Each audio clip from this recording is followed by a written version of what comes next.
I think a lot of people have heard of 3D printers where they go in and print in 3D, but 4D is a whole nother thing.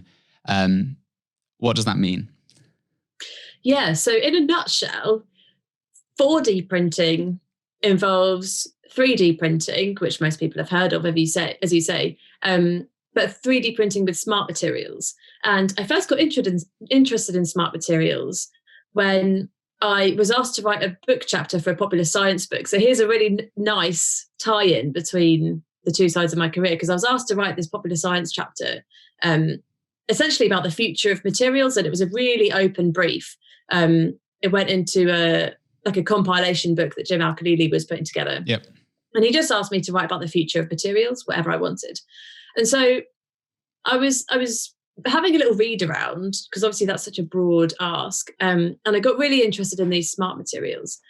And these are substances that either change colour or change shape depending on their natural environment. So a really good example would be a pine cone, because the structure of the pine cone closes up when it gets wet, and it opens out when it is dry, in dry conditions.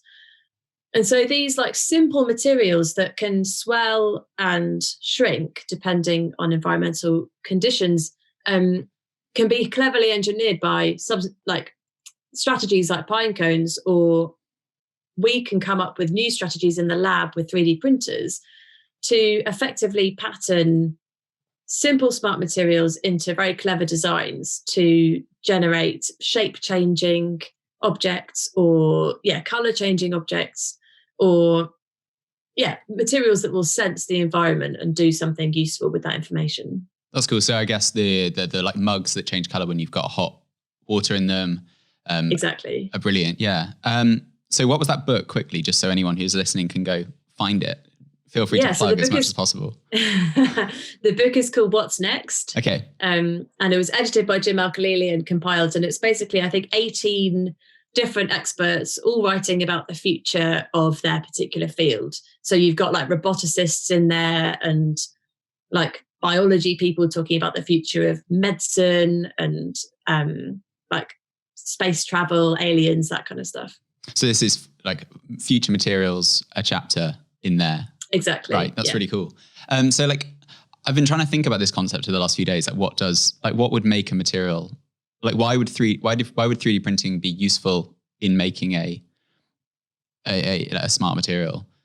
And the way I'm thinking about it, and I sort of want you to correct this as much as it's untrue, is that you're sort of designing it to be structured on two levels. So it's got its material structure at the base, and then you're also putting a structure in at whatever length scale you're printing at, whether it, whatever length scale that is, to also have some behavior built into that length scale. Does that make sense?